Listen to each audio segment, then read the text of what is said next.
श्री महाकालेश्वर मंदिर में परंपरानुसार प्रतिदिन होने वाली भस्म आरती में लगातार मिल रही शिकायतों के बाद श्री महाकालेश्वर मंदिर प्रबंध समिति द्वारा भस्म आरती की प्रवेश व्यवस्था में परिवर्तन किया गया, जिसमें भस्म आरती में सम्मिलित होने वाले भक्तों को RFID रिस्ट बैंड के माध्यम से प्रवेश देना प्रारंभ किया गया, जिससे योग्य व्यक्ति को ही भस्म आरती में प्रवेश मिले। श्री महाकालेश्वर मंदिर प्रबंध समिति के अध्यक्ष एवं कलेक्टर नीरज कुमार सिंह, पुलिस अधीक्षक प्रदीप शर्मा एवं समाज सेवी अभय यादव द्वारा भस्म आरती की व्यवस्था व भस्म आरती प्रवेश की आज से प्रारंभ हुई।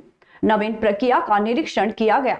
मंदिर प्रबंध समिति के प्रशासक गणेश कुमार धाकड़ ने बताया कि आज से भस्म आरती में सम्मिलित होने वाले भक्तों को RFID रिस्ट बैंड के माध्यम से प्रवेश देना प्रारंभ किया गया है, जिसमें श्री महाकाल लोक के मानसरोवर भवन से जनरल व अवंतिका द्वार प्रोटोकॉलधारी श्रद्धालु द्वारा मोबाइल नंबर बताने के बाद रिस्ट बैंड पर QR कोड प्रिंट किया जाकर तत्काल श्रद्धालुओं को दिया जाएगा, जिसमें भस्म आरती में अनाधिकृत प्रवेश करने वालों पर रोक लगाई जा सकेगी। सभी के लिए रिस्ट बैंड को अनिवार्य रहेगा। भस्म आरती व मंदिर की सभी व्यवस्थाओं में पारदर्शी व्यवस्था के लिए श्री महाकालेश्वर मंदिर प्रबंध समिति सदैव प्रयासरत रहती है। मंदिर में दर्शन संबंधी अन्य जानकारी व शिकायत के लिए मंदिर प्रबंध समिति की वेबसाइट www.श्रीमहाकालेश्वर.com के साथ मंदिर के टोल फ्री नंबर 1800-233-1008 से संपर्क कर सकते हैं। महाकालेश्वर मंदिर में भस्म आरती के दौरान ये बार बार शिकायतें मिल रही थी। कुछ दलालों के माध्यम से अनाधिकृत लोगों को प्रवेश मिलता था। उसी को पूर्ण तरह प्रतिबंध करने के उद्देश्य से एक RFID बैंड के माध्यम से प्रवेश देना से स्टार्ट कर दिया गया और वही व्यक्ति प्रवेश कर पाएगा जिसके हाथ में RFID बैंड बंधा होगा। इससे न केवल अनाधिकृत व्यक्ति का प्रवेश रुकेगा, बल्कि जो पात्र व्यक्ति हैं उनको ही भस्म आरती में सुविधा मिल सकेगी। कार्तिक पूर्णिमा सुबह शिप्रा में स्नान, शाम महिलाओं ने किया दीपदान, घाटों पर उमड़ी श्रद्धालुओं की भीड़। उज्जैन में शुक्रवार को कार्तिक मास की पूर्णिमा पर मोक्षदायिनी शिप्रा में पर्व स्नान के लिए देश भर से हजारों की संख्या में श्रद्धालु पहुंचे। शिप्रा के राम घाट सहित अन्य प्रमुख घाटों पर पुण्य की डुबकी लगाई और दान पुण्य किया। शाम को महिलाओं ने शिप्रा का पूजन कर दीपदान किया। पंडित गौरवोपाध्याय धर्माधिकारी ने बताया कि धार्मिक मान्यता के अनुसार कार्तिक मास भगवान विष्णु की पूजा का माना जाता है। श्रद्धालु शिप्रा में स्नान कर घाट पर तुलसी, भगवान विष्णु का पूजन और पितरों के निमित्त दीपदान कर सुख समृद्धि की कामना करते हैं। पुराणों में कार्तिक महीने के दौरान पवित्र नदियों में स्नान और दीपदान करने का विशेष महत्व बताया गया है। इसी मान्यता के चलते हजारों श्रद्धालु शिप्रा स्नान के लिए पहुंचे। सुबह से शुरू हुआ स्नान का सिलसिला दोपहर तक चला। ग्रामीण अंचल से श्रद्धालुओं का आगमन कल से ही हो गया था। इस कारण ट्रेनों और बसों में भीड़ है। पंडित अमर डब्बावाला ने बताया कि धर्म शास्त्रीय मान्यता के अनुसार 12 माह में विशिष्ट माने जाने वाला कार्तिक मास अपनी विशिष्टता लिए हुए हैं। शास्त्रीय व पौराणिक मान्यता के आधार पर देखें तो कार्तिक मास में पूर्णिमा को प्रबल करने का अलग अलग उपचार बताया गया है।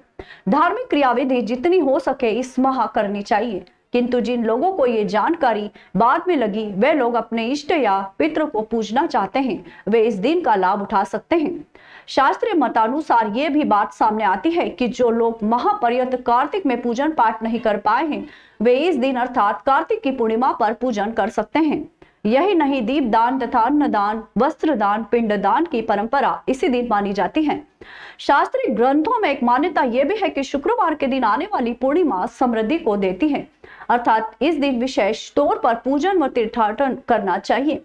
इधर प्रशासन ने घाटों पर महिलाओं के वस्त्र बदलने के शेड लगाए हैं।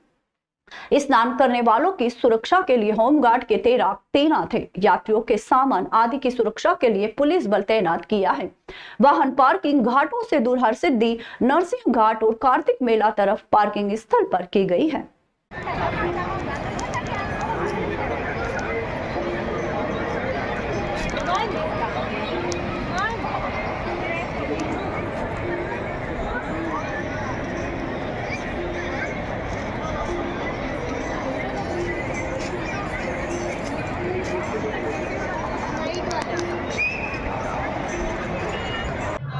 कार्तिक मास के शुक्ल पक्ष की पूर्णिमा तिथि पर स्नान दान की महत्ता है। आज के दिन विशेष तौर पर पितरों के पूजन की मान्यता मानी जाती है। धर्मशास्त्रीय पौराणिक मान्यता की हम बात करते हैं तो आज पितरों के निमित्त देव ऋषि पितृ तर्पण, दिव्य मनुष्य तर्पण और सुपिंड श्राद्ध करने की परंपरा बताई जाती है। इसका मुख्य कारण यह है कि पृथ्वी पर पितृ 4 माह विचरण करते हैं, उनमें से तीसरा माह है। एक मान्यता के अनुसार देखें तो तुला राशि के सूर्य की संक्रांति में पितरों का यह आखिरी दिन माना जाता है। वह ये देखते हैं कि अपने अग्रज पूर्वजों के निमित्त कितना समर्पित है। इस भाव का दर्शन करके वो अपने द्वारा एक व्यवस्था तय करते हैं और पितरों की जो कृपा होती है वो परिवार में सुख शांति प्रदान करती है। इस दृष्टि से आज के दिन 2 प्रकार की पूजा होती है। एक तो जलदान होता है, एक पिंडदान होता है और सायंकाल सूर्यास्त के समय या सूर्यास्त के बाद दीप प्रज्वलन करके शिप्रा में विसर्जन किया जाता है। ऐसी मान्यता है कि पितरों को इस मार्ग का प्रकाशन मिलता है और वे तृप्त होकर के विष्णु लोक की ओर गमन करते हैं। जैसा कि सनातन संस्कृति में कार्तिक माह का विशेष महत्व बतलाया गया है, जिस प्रकार श्रावण मास भगवान शिव का प्रिय मास होता है, उसी प्रकार कार्तिक महीना भगवान विष्णु की आराधना का और उनका प्रिय मास है। कार्तिक मास में महीने भर दीपदान किया जाता है, परंतु एकादशी से लेकर पूर्णिमा के जो 5 दिन रहते हैं इनका विशेष महत्व बतलाया गया है।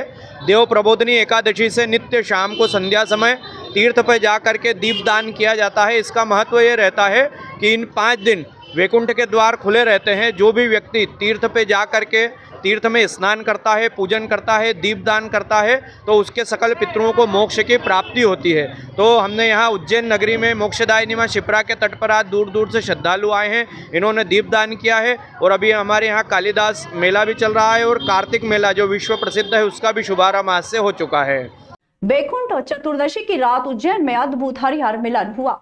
रात 11 बजे महाकाल मंदिर से सवारी निकली जो गुदरी चौराहा पटनी बाजार होते हुए गोपाल मंदिर पहुंची, जहां मंत्रोच्चार कर हरि से हर का मिलन कराया गया। गोपाल मंदिर में पुजारी भगवान महाकाल और गोपाल जी को समक्ष बैठाकर पूजन किया। इस दौरान भगवान महाकाल की ओर से बिलपत्र और गोपाल जी की ओर से तुलसी की माला अर्पित की गई। करीब 2 घंटे अभिषेक पूजन व महाआरती के पश्चात आधी रात में सवारी पुनः गोपाल मंदिर से निकली व महाकाल मंदिर पहुंची। उज्जैन में गुरुवार को वैकुंठ चतुर्दशी की मध्य रात्रि भगवान महाकाल ने भगवान विष्णु को सृष्टि का भार सौंपा। 4 महीने से ये दायित्व बाबा महाकाल खुद संभाल रहे थे। इसके बाद पालकी में विराजित भगवान महाकाल वापस मंदिर लौटे। इस दौरान गोपाल जी भी परछाई स्वरूप में उन्हें छोड़ने मंदिर तक आए। यह भस्म आरती में शामिल होने के बाद गोपाल जी की परछाई स्वरूप से पुनः अपने भवन में पधारने का आह्वान किया गया। इससे पहले गुरुवार को आधी रात को हरिहर मिलन हुआ। रात करीब 11 बजे महाकालेश्वर मंदिर से भगवान महाकाल की सवारी गोपाल मंदिर के लिए निकली। हरिहर मिलन के लिए साक्षी बनने के लिए बड़ी संख्या में श्रद्धालु सवारी मार्ग के दोनों ओर साथ ही द्वारकाधीश गोपाल मंदिर में जुटे। गोपाल मंदिर में हरि यानी विष्णु का हर यानी शिव से मिलन हुआ। वैकुंठ चतुर्दशी पर मध्य रात्रि में हुआ हरिहर मिलन। वैकुंठ चतुर्दशी पर गुरुवार को शहर उस समय अद्भुत धार्मिक परंपरा का साक्षी बना जब हरिहर मिलन हुआ। हरि अर्थात भगवान विष्णु को सृष्टि का भार सौंपने के लिए हर अर्थात भगवान महाकाल गोपाल मंदिर पहुंचे। इस दिव्य पल के साक्षी बनने के लिए मंदिर से लेकर सड़कों तक हजारों श्रद्धालु उपस्थित रहे और आतिशबाजी कर खुशियां मनाई। बताया जाता है कि हरिहर मिलन की यह परंपरा करीब 100 साल पुरानी है। बिलपत्र और तुलसी की माला अर्पित की गई। गोपाल मंदिर में पुजारी भगवान महाकाल और गोपाल जी को समक्ष बैठाकर पूजन किया। इस दौरान भगवान महाकाल की ओर से बेलपत्र और गोपाल जी की ओर से तुलसी की माला अर्पित की गई। पूजन अर्चन के बाद महाआरती की गई। इसके बाद सवारी पुनः महाकालेश्वर मंदिर के लिए रवाना हुई। हरिहर मिलन हर साल ही देखते, बहुत अच्छा, बहुत दुर्लभ नज़ारा होता है। और दीपावली का भी उत्सव का वो थोड़ा माहौल जैसा रहता है, तो वो मतलब देखने के लायक होता है। आज उज्जैनी में सबसे बड़ा उत्सव है। स्वयं राजाधिराज महाकाल 12 ज्योतिर्लिंगों में एक विश्वविख्यात आज अपने गर्भगृह से भगवान द्वारकाधीश के गर्भगृह में आएंगे। राजसी ठाट बाट के साथ, ढोल नगाड़ों के साथ, बैंड बाजों के साथ भगवान द्वारकाधीश के आंगन में पधारेंगे। इस सृष्टि का जो बहार है, मान्यता यह है हरिहर मिलन की कि भगवान विष्णु देवशयनी एकादशी के दिन योग निद्रा में चले जाते हैं और 4 महीने पृथ्वी का भार, पृथ्वी का पालनहार भगवान महादेव को बना देते हैं। आज 4 महीने बाद देव उठनी एकादशी के बाद वैकुंठ चतुर्दशी अर्धरात्रि को महाकालेश्वर शाही ठाट बाट के साथ चांदी की पालकी में विराजित होकर पुनः इस षष्ठी का भार द्वारकाधीश को सौंपने आते हैं। 2-3 घंटे पूजन कर्म चलता है। भगवान श्री द्वारकाधीश की तुलसी की माला महाकालेश्वर धारण करते हैं और महाकालेश्वर की बिल्वपत्र की माला श्री हरि विष्णु को धारण कराई जाती है। अंतिम में भगवान महाकालेश्वर और श्री हरि की हरिहर आरती मुख्य पुजारी महाकालेश्वर मंदिर घनश्याम पुजारी जी द्वारा संपन्न की जाएगी। तत्पश्चात पुनः महाकाल महाराज राजसी ठाट बाट के साथ अपने मंदिर की ओर प्रस्थान करेंगे। भगवान महाकालेश्वर की सवारी मंदिर से निकल करके द्वारकाधीश गोपाल मंदिर पर पहुंची। यहाँ पर हरि से हर का मिलन हुआ है और यहाँ पे अभी पूजन अर्चन चल रहा है। बड़े संख्या में लोग मौजूद हैं जो दर्शन कर रहे हैं और बहुत उत्साह का माहौल है। पूरी व्यवस्थाएं यहाँ पर की गई हैं। पूरा सुरक्षा बल यहाँ पर लगा हुआ है। फायर ब्रिगेड की व्यवस्था की गई है, एम्बुलेंस की व्यवस्था की गई है और पूरा सुनिश्चित परेशानी ना हो। आज हरिहर मिलन की बेला। आज वैकुंठ चतुर्दशी पे बाबा महाकाल की सवारी महाकाल मंदिर से गोपाल मंदिर पर आई है। अभी यहाँ पूजा पाठ होगी। समय से पूर्व ही सवारी पहुँच गई थी। आज भीड़ भी बहुत ज़्यादा है। इसके लिए लगातार पेट्रोलिंग पार्टी है। लोगों के खिलाफ कार्रवाई भी की गई है जिन्होंने अनियंत्रित पटाखों का इस्तेमाल किया है। अभी हमारे CCTV और निगाहें नज़र रख रहे हैं। पूजा कुछ ही देर में प्रारंभ होगी। उसके बाद पेट्रोलिंग पार्टी जैसे जो भी लोग हैं उनके खिलाफ कार्रवाई करेगी। उज्जैन में गुरु नानक देव जी की 555वीं जयंती के अवसर पर प्रकाश पर्व के रूप में मनाया गया। शिप्रा नदी के किनारे स्थित गुरुद्वारे में विशेष आयोजन किए गए और शाम को दीप प्रज्वलित कर भव्य स्तर आतिशबाजी गुरुद्वारे पर की गई, जिसमें बड़ी संख्या में सिख समाज के लोगों ने मत्था टेका। गुरु नानक देव जी की 555वीं जयंती को लेकर पिछले कई दिनों प्रभात फेरियां निकाली जा रही थी। साथ ही आज गुरुद्वारे में साज सज्जा के साथ विशेष आरती और अरदास का कार्यक्रम आयोजित किया गया। सुबह से ही गुरुद्वारे में लंगर का आयोजन किया जा रहा है, जिसमें सभी जाति और धर्म के लोगों ने भाग लिया। सिख समाज के महेंद्र सिंह वीर जी ने बताया कि गुरु नानक देव जी उज्जैन में शिप्रा नदी के किनारे आए थे और यहाँ पर इमली के पेड़ के नीचे बैठकर राजा विक्रमादित्य के भाई भर्तरी को 4 शब्द सुनाए थे। ये घटना गुरु ग्रंथ साहिब में अंग 223 और 411 पर उल्लेखित है। गुरु नानक देव जी की जयंती पर उज्जैन के सिख समाज ने शहर में विभिन्न कार्यक्रम आयोजित किए। इनमें गुरुद्वारे में विशेष पूजा, लंगर और संगत कार्यक्रम शामिल हैं। इस अवसर पर सिख समाज के लोगों ने गुरु नानक देव जी के उपदेशों को याद किया और उनके जीवन और कार्यों से प्रेरणा ली। गुरु नानक देव जी की जयंती पर उज्जैन में शांति और एकता का संदेश फैलाया गया। समूह प्रबंधक कमेटी का SDPC का नाधिकार से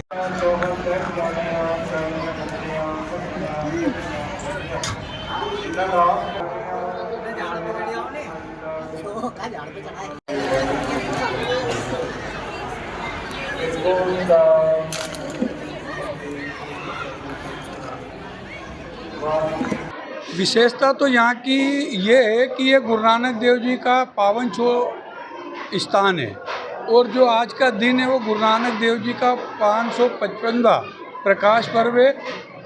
गुरु नानक देव जी के प्रकाश पर्व पे मैं अपने गुरुद्वारा गुरु नानक घाट संत बाबा कश्मीर सिंह जी कार सेवा भूरी वाले, संत बाबा सुक्खा जी, बाबा त्रिलोचन सिंह जी और यहाँ के सभी प्रबंधों की ओर से सारी संगत को लाख लाख बधाई देता हूँ। आज का जो ये विशेष कार्यक्रम है यह कार्तिक की पूनम पे हो रहा है और गुरु नानक देव जी का जन्मदिन भी है और आज यहाँ पर हमने संगत के लिए ऐसा हमारा अनुमान है कि कम से कम 30 से 35 हज़ार संगत लंगर के लिए लंगर छकेगी। और यहाँ पर देखिए आज यहाँ हर धर्म के व्यक्ति पहुँचे हुए हैं। आपको दिखेगा कि सिख समाज हमारा बहुत कम है, वो कम संख्या में दिख रहा है, लेकिन जो दूसरा समाज है सभी समाज के धर्म, चाहे वो हिंदू हो, चाहे मुस्लिम हो, चाहे सिख हो, वो सभी यहाँ पहुँचे हुए हैं और गुरु नानक देव जी के आशीर्वाद लेके उनका लंगर छक के वो खुशियाँ प्राप्त कर रहे हैं। श्री गुरु नानक देव जी का 550वां प्रकाश पर्व, जयंती पर्व, प्रकटोत्सव पर मनाने जा रहा है सिख समाज। यह पर्व हम 24 तारीख से मनाना शुरू किया है हमने। प्रभात फेरी सुबह प्रातः 5 बजे निकलती है सभी गुरुद्वारों की, और जो भी बुलाता है, जो भक्तगण बुलाता है, उनके निवास पर जाती है। और अभी हम 3 दिवसीय यहाँ कार्यक्रम कर रहे हैं। कल भी यहाँ कार्यक्रम खूब शबद कीर्तन दीवान सजा, और आज भी दीवान सजा है, और शाम को खूब हर्षोल्लास के साथ पूरा समाज एकत्रित होकर यहाँ पर आतिशबाजी करेगा, और कल भी यहाँ कार्यक्रम होंगे। यहाँ पर आने लंगर सब बहुत अच्छे से चल रहा है, जहाँ पर सिख समाज ही नहीं अपितु सिंधी समाज, पंजाबी खत्री समाज सब यहाँ पर एकत्रित है, और बड़े हम सब सामूहिक रूप से मिलकर एक कार्यक्रम कर रहे हैं। अन्य अन्य समाज के लोग भी आ रहे हैं, और हम सबका स्वागत सम्मान बड़े कर रहे हैं। हमारे प्रदेश के मंत्री प्रहलाद सिंह जी पटेल साहब, हमारे गौतम टेटवाल जी प्रभारी मंत्री जी, सांसद अनिल फिरोजिया जी, महापौर हमारे मुकेश टटवाल जी, सभी यहाँ पर विशेष रूप से उपस्थित हुए हैं, और सबने अपनी सेवाएँ भी दी है। और लंगर तो प्रसाद छका ही है, लेकिन उन्होंने अपनी सेवाएं भी देते हुए इस कार्यक्रम में हमारी सहभागीदारी की है, और हम सब काफी खुशी से इस पर्व को मना रहे हैं। उज्जैन में गुरुवार को 22 साल के छात्र ने घर में फांसी लगाकर सुसाइड कर लिया। मृतक इंदौर के निजी कॉलेज से MCA की पढ़ाई कर रहा था। छात्र के पिता ने कॉलेज में पढ़ने वाले 2 छात्रों पर प्रताड़ित करने का आरोप लगाया है। शुक्रवार दोपहर पुलिस अधीक्षक कार्यालय कंट्रोल रूम पर ब्राह्मण समाज ने वात्सल्य की संदिग्ध आत्महत्या मामले में निष्पक्ष जांच को लेकर अखिल भारतीय ब्राह्मण समाज द्वारा ASP को ज्ञापन दिया गया। गुरुवार को MCA के छात्र वात्सल्य व्यास ने आत्महत्या कर ली थी। इसको लेकर ASP कार्यालय कंट्रोल रूम पर ब्राह्मण समाज ने विकास प्राधिकरण उज्जैन में पदस्थ अधीक्षक संजय व्यास के पुत्र वात्सल्य की संदिग्ध आत्महत्या मामले में निष्पक्ष जांच को लेकर एवं दोषी छात्रों के विरुद्ध आपराधिक प्रकरण दर्ज कर तुरंत गिरफ्तार करने तथा पीड़ित परिवार को राज्य सरकार से 50 लाख रुपए की क्षतिपूर्ति राशि दिलाए जाने को लेकर अखिल भारतीय ब्राह्मण समाज द्वारा ASP उज्जैन के नाम ASP गुरु प्रसाद पारसर ज्ञापन दिया गया। इस अवसर पर अखिल भारतीय ब्राह्मण समाज पदाधिकारी गणों के साथ ज्ञापन प्रदर्शन कार्यक्रम में अखिल भारतीय ब्राह्मण समाज राष्ट्रीय अध्यक्ष पंडित सुरेंद्र चतुर्वेदी, महामंत्री तरुण उपाध्याय, अमित मिश्रा, भाजपा महामंत्री उज्जैन विशाल राजौरिया, लव मेहता, राजेंद्र तिवारी, विवेक जोशी, दिनेश रावल, संजय डिवटे, प्रदीप कुमार तिवारी, बसंत द्विवेदी, महेश त्रिपाठी, अमित मिश्रा, पुरुराज पालीवाल, विजय पाठक, संजय शर्मा, गौरव शर्मा, अनिल शर्मा, विनोद जोशी, राजेश शर्मा, राहुल दवे, संतोष खानवलकर, भारत शर्मा, राजू निम्बालकर, राजेश पुरोहित, ईश्वर चंद्र दुबे, योगेंद्र शुक्ला, ओम प्रकाश शर्मा, किशोर शर्मा, डॉक्टर RK नागर, प्रशांत जोशी, लखन शर्मा, राजेश शर्मा, गोपाल त्रिपाठी, मनीष शर्मा, विनोद जोशी, पंडित दिनेश शर्मा, संतोष खानवलकर, राजकुमार, कृष्ण त्रिपाठी आदि प्रमुख रूप से उपस्थित रहे। विकास प्राधिकरण में संजय व्यास जी जो सुप्रिटेंडेंट के पद पर पदस्थ है, और उनके पुत्र वात्सल्य का जो हमारे इंदौर के एक प्राइवेट कॉलेज में MCA कर रहे थे, और कुछ उनकी जो प्रोजेक्ट रिपोर्ट है उसको लेकर के सहपाठियों से कुछ डिस्प्यूट हुआ था, और उसमें उनको प्रताड़ित उसके क्लासमेट के बच्चों के द्वारा जो किया गया था, उसके कारण उसने सुसाइड कर लिया और मर कायम हुआ है उसमें नानाखेड़ा थाने पर। आज हमने पुलिस अधीक्षक महोदय के नाम पर एडिशनल SP साहब को ज्ञापन दिया, और ज्ञापन में हमने मांग की है कि उस घटना की निष्पक्ष जांच की जाए, और दोषी जो भी उसके सहपाठी हैं उनके विरुद्ध कार्रवाई करके उस पर प्रकरण दर्ज किया जाए। साथ ही साथ क्योंकि आज के समय में बच्चों को पढ़ाना बहुत बड़ी चुनौती है, हायर एजुकेशन लोन लेकर के पढ़ाना पड़ता है बच्चों को। इस प्रकार से कॉम्पिटिटिव एग्ज़ाम हो, चाहे मेडिकल की हो, चाहे इंजीनियरिंग की हो, तो उस दृष्टि से हमने शासन से 50 लाख रुपए आर्थिक रूप से सहायता भी उस परिवार को दी जाए। मध्य प्रदेश सरकार के द्वारा यह भी मांग ज्ञापन में की है, और घटना की निष्पक्ष जांच कर दोषी लोगों के खिलाफ कार्रवाई की जाए। ये ब्राह्मण समाज ने आज यहाँ पर पुलिस अधीक्षक महोदय से मांग की। उज्जैन के आगर रोड स्थित दाल मिल चौराहे पर देर शाम 4 नकाबपोश बदमाशों ने जमकर उत्पात मचाया।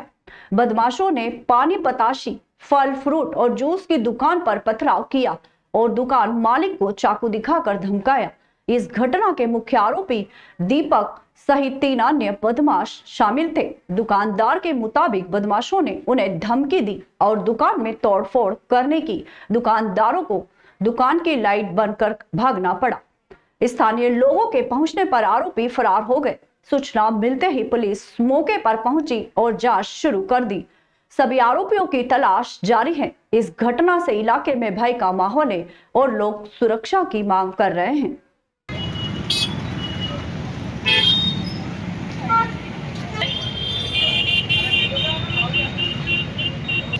तीन जने थे, वो गाड़ी पे आए थे, वहीं से चिल्लाते हुए आए, फेंकते हुए तोड़ाफोड़ी करी, वहाँ तक घुसे और यहाँ ठोके और भग गया। और के एक भी दुकान नहीं लगेगी यहाँ। पुलिस को कंप्लेंट करी आपने? हाँ, वो कर गए सब लेवाले करने के लिए। कितनी दुकानों पे तोड़ा फोड़ी हुई? ये 1 2 3 4 दुकानों पे तोड़ाफोड़ी करी। यहाँ पे कुछ नकाबपोश लोग आए थे जिन्होंने यहाँ पर पत्थरबाजी करी। हम तो बाल बचे, हाथ में चाकू थे बड़े बड़े और हम उधर चले गए। नहीं तो हमारी दुकान पे पत्थर पे फेंका, हमने लाइट बंद कर दी। हम यह आवेदन करते हैं कि हमारे यहाँ पे रोज का बैठना है, यहाँ गुंडागर्दी होती रहती है, हम परेशान हैं, हमारी कुछ हेल्प करें। यहाँ पे या तो कुछ चौकीदार आए या कुछ बिठाई तैनात करें। कितने लोग थे? 4-5 लोग थे। जामताड़ा की तर्ज पर चल रहे और शेयर ट्रेडिंग के नाम पर डायमंड रिसर्च कंपनी बनाकर एल्गो ऐप के माध्यम से इन्वेस्टमेंट करने पर कम समय में ज्यादा मुनाफा का झांसा देकर ठगी करने वाले मंदसौर से संचालित फर्जी कॉल सेंटर का पर्दाफाश किया गया। राज्य साइबर पुलिस जोनल उज्जैन को सूचना प्राप्त हुई है कि मंदसौर जिले के शामगढ़ में पंजाबी कॉलोनी में एक फर्जी कॉल सेंटर संचालित हो रहा है, जिसमें 20-25 कर्मचारी कार्यरत होकर लोगों को फेक कॉल के माध्यम से ठग रहे हैं।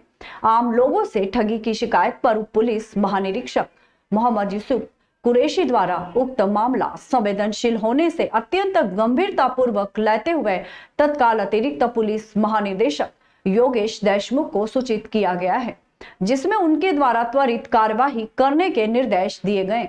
तत्पश्चात उप पुलिस अधीक्षक लीना मरोट के नेतृत्व में एक पुलिस टीम को निर्धारित स्थल पर कार्यवाही करने के लिए आवश्यक दिशा निर्देश दिए। राज्य साइबर पुलिस जोन उज्जैन द्वारा साइबर जोन इंदौर व पुलिस लाइन उज्जैन के बल के साथ उप पुलिस महानिरीक्षक के मार्गदर्शन एवं पर्यवेक्षण में की गई पंजाबी कॉलोनी शामगढ़ जिला मंदसौर में कार्यवाही की गई। शेयर बाजार में इन्वेस्टमेंट के नाम पर फर्जी डायमंड रिसर्च कंपनी बनाकर एल्गो ट्रेडिंग ऐप के माध्यम से निवेश के नाम पर लोगों की गाढ़ी कमाई को लूटने के लिए 2 दर्जन कर्मचारियों के द्वारा पंजाबी कॉलोनी शामगढ़ जिला मंदसौर मध्य प्रदेश से संचालित किया जा रहा था। मौके पर फर्जी कॉल सेंटर संचालित करते हुए 4 लड़के 17 लड़कियां गिरफ्तार किए गए।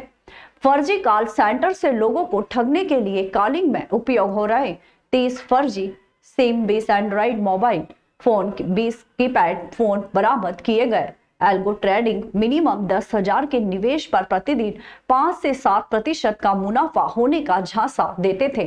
कॉल सेंटर में लड़के तथा लड़कियां लोगों से एल्गो ट्रेडिंग के नाम पर निवेश के नाम पर ठगी की रकम फर्जी बैंक खातों में ऑनलाइन ट्रांसफर करवाते थे। राज्य साइबर पुलिस जोनल उज्जैन द्वारा तकनीकी तथ्यों के आधार पर शामगढ़ मंदसौर में कई दिन रैकी कर जुटाए साक्ष्य फर्जी कॉल सेंटर चलाने वालों ने अपनी कंपनी का नाम डायमंड रिसर्च कंपनी रखा था। आरोपियों द्वारा अब तक कितने लोगों को ठगा है और उनकी गाढ़ी कमाई का पैसा कहां-कहां और किन-किन अकाउंट्स में रखा है, तकनीकी अनुसंधान किया जा रहा है।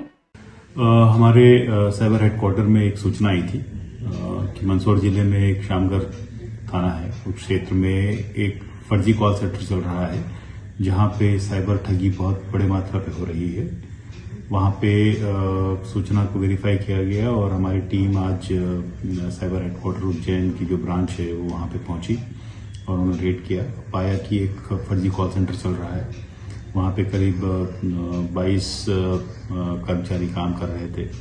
उनके पास बहुत सारे मोबाइल फोन्स, सिम कार्ड्स आदि मिले हैं और उनका मोडस ऑपरेंडी यही था कि लोगों को कॉल करते थे और एक फर्जी डायमंड रिसर्च कंपनी के नाम पे, इन्वेस्टमेंट के नाम पे वो पैसे इनसे लेते थे और बैंक अकाउंट में पैसे आ जाते थे, उनसे इन्वेस्टमेंट कराते रहते थे। जब वो पैसे मांगता था तो कॉल वो बंद कर देते थे, अपना नंबर चेंज कर लेते। तो ऐसे साइबर ठगी की एक बहुत बड़ा रैकेट को हमने पर्दाफाश किया है और हमें आशा है कि ऐसी कार्रवाइयां निरंतर चलती रहेंगी। सर जामतारा की तर्ज पर ही इसी तरीके से चल रहा था कि सर इन्होंने कहाँ से ट्रेनिंग ली, कहाँ से इनको ये सोच ये तो अभी आज ही रेड हुई है, अभी कुछ देर पहले ही। इसमें अभी बहुत सारी पूछताछ होनी बाकी है। अभी हमने 22 लोग को राउंड अप किया हुआ है, उनसे डिटेल में पूछताछ होगी। बैंक अकाउंट्स कहाँ से लाते थे, सिम कार्ड्स कहाँ से लाते थे, डेटा कहाँ से लेके आते थे और क्या इनका पूरा मोडस ऑपरेंडी था, ये सब के संबंध में जानकारी हम लेंगे और इसके बाद डिटेल हम इंक्वायरी करेंगे। गुरुवार को उज्जैन उत्तर के विधायक अनिल जैन कालूहेड़ा, नगर निगम सभापति कलावती यादव, कलेक्टर नीरज कुमार सिंह और नगर निगम आयुक्त आशीष पाठक के द्वारा केडी गेट चौड़ीकरण कार्य का निरीक्षण किया गया। उल्लेखनीय है कि केडी गेट से लेकर इमली तिराहा गौतम मार्ग तक नगर निगम द्वारा चौड़ीकरण का कार्य किया गया है। प्रस्तावित कार्य के अंतर्गत वर्तमान में सेंट्रल लाइटिंग डिवाइडर एवं रोड के काम किए जाना है, जिसे टाइमलाइन निश्चित करते हुए शीघ्र पूरा करने के निर्देश दिए गए। गौरतलब है कि जनप्रतिनिधियों और प्रशासनिक अधिकारियों के द्वारा संपूर्ण मार्ग का पैदल निरीक्षण किया गया। निरीक्षण के दौरान उपस्थित जनप्रतिनिधियों एवं अधिकारियों द्वारा निर्देश प्रदान किए गए कि डिवाइडर का कार्य पूर्ण करने से पहले रोड की सरफेस रिपेयर करने का कार्य किया जाए।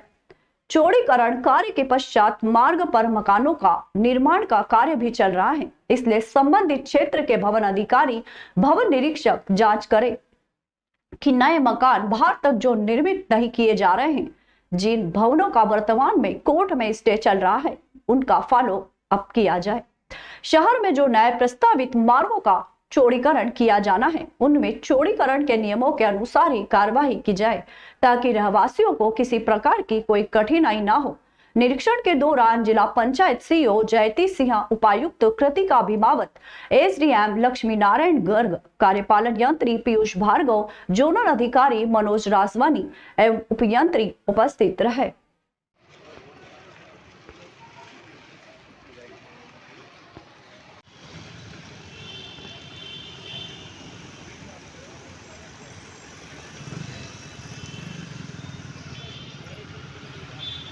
पूरे देश से आए प्रशिक्षु आईएएस अधिकारियों ने शिक्षा विभाग के द्वारा संचालित स्कूल का दौरा कर शिक्षा व्यवस्था को समझा।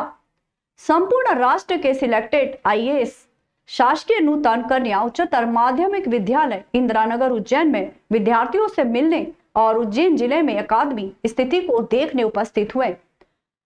प्रशिक्षु अधिकारियों ने students profile lab, library, pre primary कक्षाएं, पेयजल व्यवस्था एवं एनईपी के माध्यम अंतर्गत संचालित प्रार्थना सभा का विस्तृत अवलोकन करते हुए विद्यार्थियों से उनके भविष्य की योजनाओं के बारे में जानकारी ली।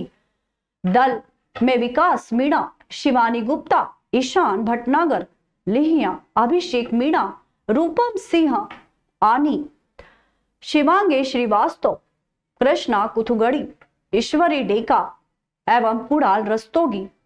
इस तरह 12 प्रशिक्षु आईएएस द्वारा अवलोकन किया गया। इस अवसर पर प्रशिक्षु अधिकारियों ने जिला शिक्षा अधिकारी आनंद शर्मा, एडीपीसी इंजीनियर गिरीश तिवारी से जिले में अकादमिक डेवलपमेंट के लिए चर्चा की। आभार संस्था प्राचार्य डॉक्टर विवेक तिवारी ने माना एवं ये जानकारी संस्था के वरिष्ठ शिक्षक संजय शर्मा ने दी। उज्जैन में मां शिप्रा के पावन तट पर कार्तिक पूर्णिमा के अवसर पर परंपरागत कार्तिक मेले का शुभारंभ शुरू हो गया।